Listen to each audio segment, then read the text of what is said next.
नमस्कार दोस्तों। आज हम बात करने जा रहे हैं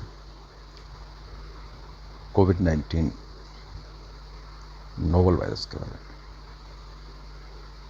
और सारी दुनिया जिस तरह इस वायरस से भाग रही है, छोटे से वायरस से, और हिंदुस्तान सहित, भारत के सहित, हमारी मातृभूमि के साथ-साथ बाकी दुनिया वाले जो सोच रहे हैं कि हम इससे भागकर बच जाएँगे, मुझे लगता है ये सबसे बड़ा भ्रम है कि इस वायरस से बचने की जो सोच है, चाहे वो दूर रहकर हो 2 मीटर पे, चाहे वो लॉकडाउन हो, चाहे वो किसी भी तरह का आइसोलेशन या मास्क या और चीज़। मेरे इस कथन का पीछे लॉजिक है, तर्क है, मैं यूँ ही नहीं कह रहा हूँ। देखिएगा, जो आंकड़े सामने आए हैं, जो घोषणाएँ सामने आई हैं, चाहे वो डब्ल्यूएचओ की हों, चाहे वो भारतीय प्रशासन की हों, चाहे वो है अमेरिकी प्रशासन की हों या यूएनओ से संबंधित कहीं से भी जो आई हैं, जो आंकड़े हैं हमारे बीच सामने, वो ये कहते हैं कि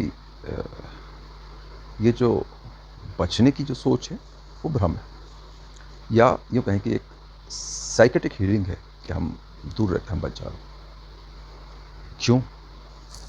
वो इसलिए कि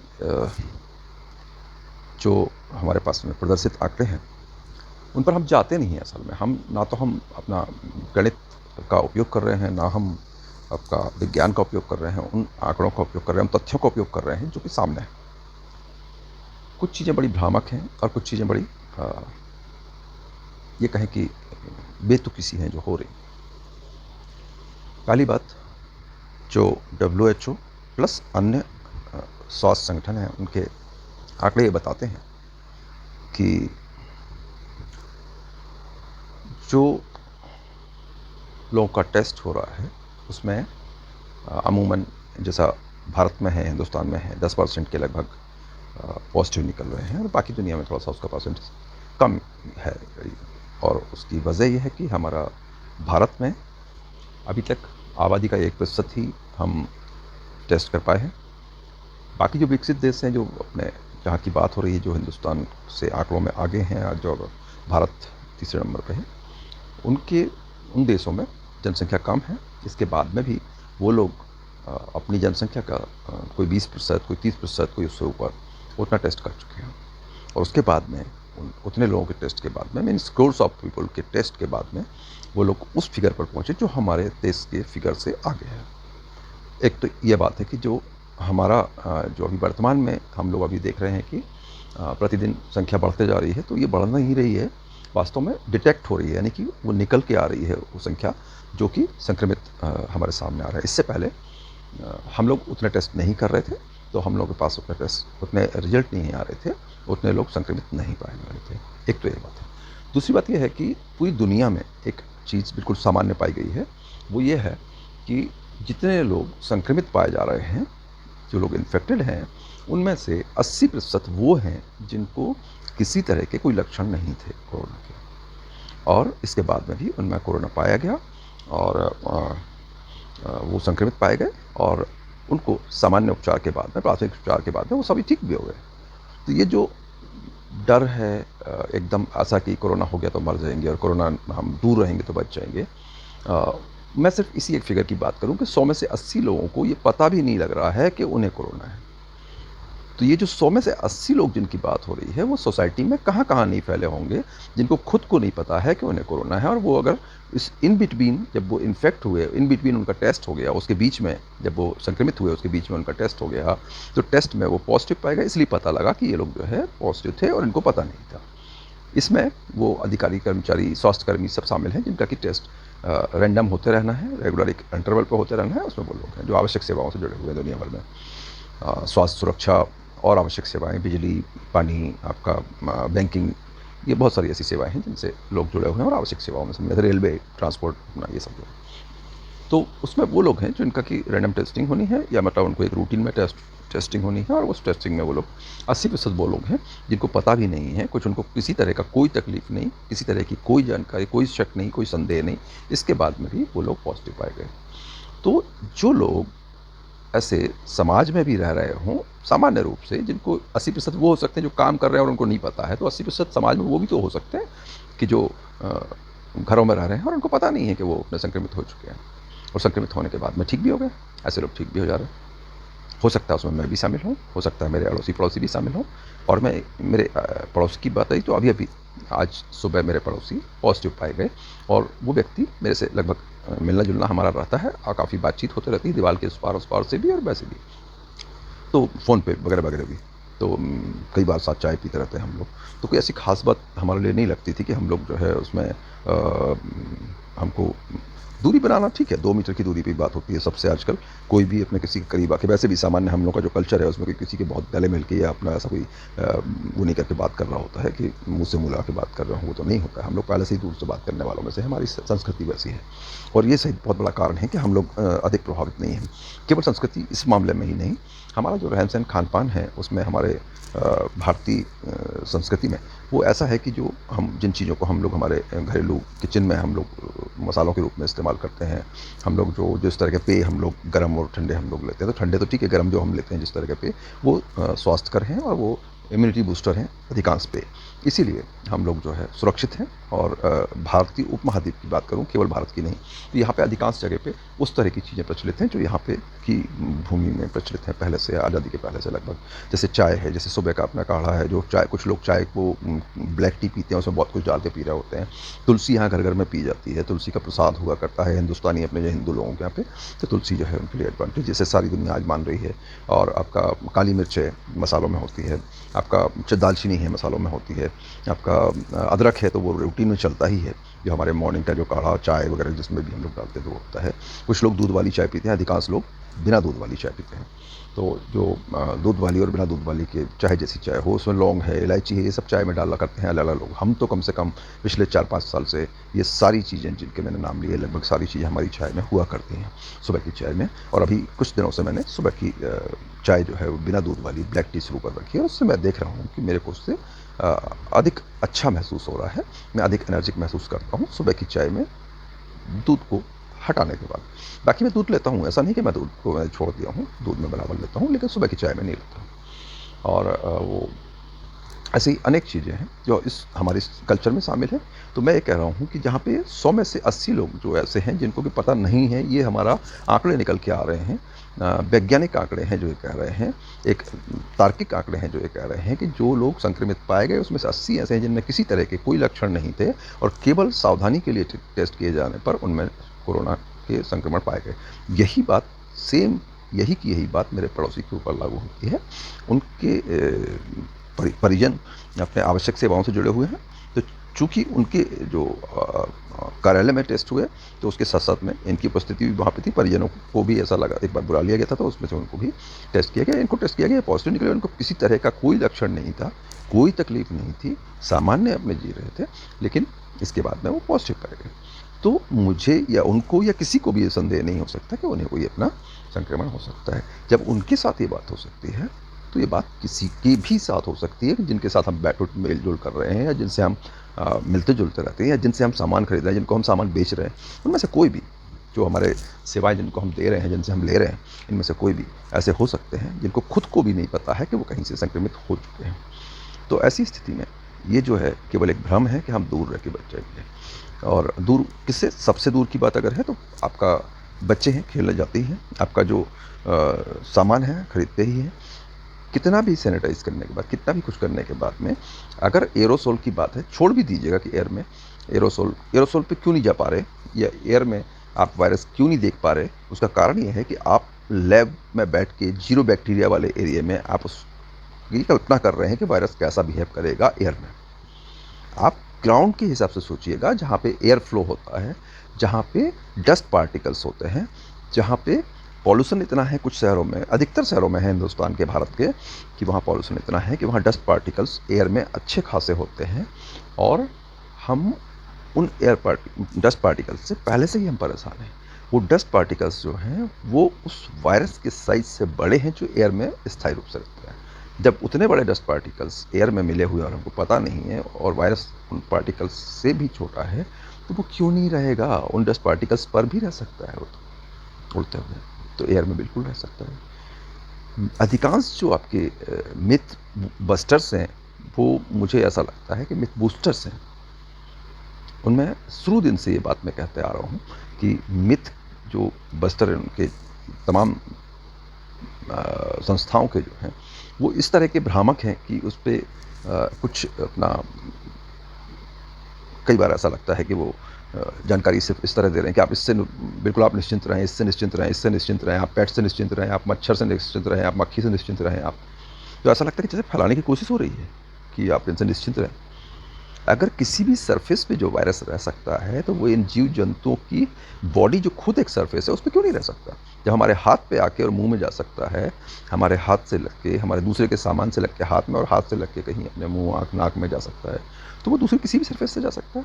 अगर मक्खी मच्छर जो अगर मान लो घूमते हुए हमारे चेहरे पे और यहाँ वहाँ बैठ रहे हों, और उसके ऊपर वो लेके घूम रही हो इस तरह के वायरस, तो क्यों नहीं आएगा? मच्छर अगर हमारे ऊपर बैठ रहा है, काट रहा है, उस बीच में काटने से अंदर नहीं जा रहा ब्लड में, लेकिन बाहर तो हमारे जो है मुंह पे या नाक के आसपास जो है वो आ सकता है। वो भी एक सरफेस है, मच्छर खुद एक सरफेस है, उस सरफेस पर भी वायरस हो सकता है। ऐसे ही तमाम तरह के जो मिथ बस्टर्स हैं, वो कहीं ना कहीं इट्सेल्फ मिथ बूस्टर भी हैं। तो इसीलिए, और फिर दूसरी बात कि हम अधिकांश पूरी दुनिया में एक मैसेज चल रहा है कि आप उससे बचने की कोशिश कीजिए। आप ये क्यों नहीं मैसेज दे रहे कि आप उसका सामना करने की कोशिश कीजिएगा? सामना करने की ताकत पैदा कीजिएगा, वो ज़रूरी है। अगर ये लगता है कि हम चूँकि डिटेक्ट नहीं हुए हैं, या फिगर्स में कहीं नहीं है कि इतने लोग अपने इन्फेक्ट हुए हैं, तो लोग इन्फेक्ट नहीं हो रहे, ऐसा नहीं है। ये बात भारत, हिंदुस्तान या हिंदुस्तानी सबकॉन्टिनेंट की बात नहीं हो रही है, पूरी दुनिया की बात कर रहा हूँ। जहाँ पे अगर ये स्थिति है कि 80% लोगों को नहीं पता लग रहा है, उनको एसिम्प्टोमेटिक हैं, मतलब उनमें कोई लक्षण नहीं पाए जा रहे हैं, तो ऐसे में कैसे आदमी क्यों और कैसे टेस्ट कराने जाए? कि हमको, और टेस्ट कराने चला भी जाए तो क्या उसका टेस्ट कर लिया जाएगा?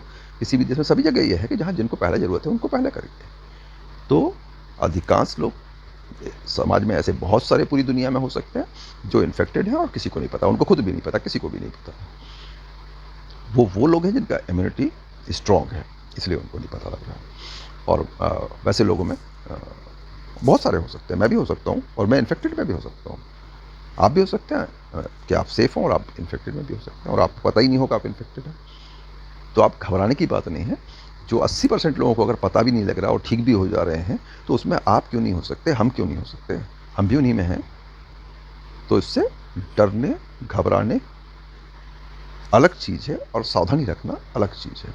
हम कोई भी आ बैल मुझे वार वाली बात तो कोई नहीं करने जाता, लेकिन अगर हो जाए तो हमको क्या करना है, या होगा ही ये मान के चलिएगा कि इस बीमारी से लगभग सभी को होकर निकलना है। जैसे सर्दी जुकाम सबको होता है, वैसे ये भी सबको होना है। और जब भी होगा तब उसके लिए हमको क्या करना है, वो हमको तैयार रहना चाहिए। हमारी बॉडी को, हमारे शरीर को, हमारे मन को हमको तैयार रखना है कि जब भी हमको अगर संक्रमण हो जा रहा है, तब हमको कैसे उसका सामना करना है, और उसके लिए तैयार रहिएगा, वो बेहतर है, बजाय इसके कि आप खुशी मनाते रहें हम बच गए, और दूसरे तीसरे अटैक में उसमें आपके कोई सीवियर उसके अटैक में ज़्यादा इन्फेक्शन में आप उसमें परेशानी में पड़े, बजाय उसके आप उससे अपने आप की शरीर को इस लायक तैयार करिएगा कि आप ऐसी किसी भी बीमारी से, या कम से कम इस बीमारी से सुरक्षित रह सकें।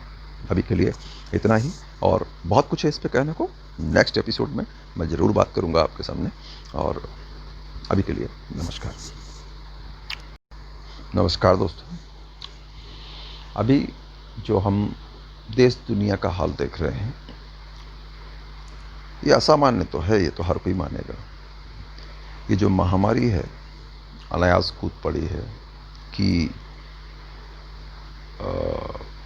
आई है, और ये आई है तो यूं ही नहीं आई है, या मतलब आई है तो कुछ समझाने आई है, कुछ सिखाने आई है, और बहुत कुछ सिखा भी रही है, जाने के पहले और बाकी बहुत कुछ सिखा देगी। मुझे लगता है कि आदमी जितना विलासितापूर्ण हो गया, इंसान मानव जितना विलासितापूर्ण होते गया, उतना उसे अधिकार नहीं था जितना वो हो गया। और उस विलासिता से आपको मुक्त करने, आपको थोड़ा सा कर्मठ बनाने, आपको थोड़ा सा योग्य बनाने ईश्वर ने यह बीमारी भेजी है। और आप देखिएगा, कुछ चीज़ें बड़ी ऐसी हैं कि जो आपको देख के आश्चर्य भी होगा, और शायद आप मेरी बात पे सोचने के लिए विवश भी हों कि जितने मज़दूर वर्ग हैं, उनमें से बहुत गिने चुने लोगों को इसमें अपने संक्रमण पाया गया, और सबसे अधिक अच्छे तरह से वो लोग जो कि मेहनत कश हैं, वो इससे निकल के आए। उदाहरण के लिए आप धारावी का उदाहरण ले सकते हैं। वहाँ पे जो मजदूर वर्ग है वो उतना प्रभावित नहीं हुआ, जो उन लोगों में ही जो उसी क्षेत्र में जो अभिजात्य वर्ग है वो अधिक प्रभावित हुआ। पूरी दुनिया का भी आप देखें तो जो अभिजात्य वर्ग है, जो आपका संपन्न वर्ग है, वह प्रभावित हुआ। और भारत की अगर बात देखें तो केवल बड़े शहरों तक ये बीमारी सीमित है। छोटे कस्बों, शहरों में, गाँव में, छोटे कस्बों और गाँव में इस बीमारी का कोई भी दुष्परिणाम देखने नहीं मिल रहा है, नहीं मिल रहा है। जो किसान हैं वो अपनी किसानी कर रहे हैं। किसानी जब करने जा रहे हैं तो पता नहीं कितनी सारी सर्फेसेस को फेस करते हैं, कितने सारे अपने हाथ पैर सब गंदे भी करते हैं, लेकिन वो सुरक्षित हैं। क्यों? क्योंकि वो उसके यूज्ड टू हैं तमाम अपने वायरस बैक्टीरिया से वो फेस करने के, इसीलिए उनकी बॉडी में वो इम्यूनिटी ऑलरेडी है। और यही सबसे बड़ा कारण है हमारे देश में इस महामारी के प्रकोप के कम होने का। दूसरा बड़ा कारण है कि हमारी आबादी का भी 1% टेस्ट किए हैं, 99% बाकी है। 1% में जो आंकड़े निकल के आ रहे हैं वो ऐसे हैं कि 100 टेस्ट में 10 लोग पॉजिटिव लगभग निकल रहे हैं, 20 लोग पॉजिटिव निकल रहे हैं, यानी 20% लोग जो है पॉजिटिव निकल रहे हैं।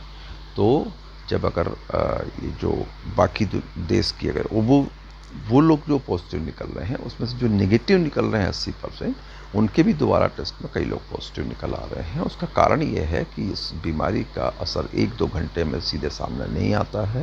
ये बीमारी समय लेती है बढ़ने में, और 1 से 2 हफ्ते का इसका पीरियड है जिसमें ये ठीक से देखी जा सकती है। 2 हफ्ते तक के 2-3 टेस्ट लगातार होने पर ही आप ये निर्धारित कर सकते हैं कि कोई व्यक्ति नेगेटिव इसमें हो चुका है या कि पॉजिटिव हुआ है।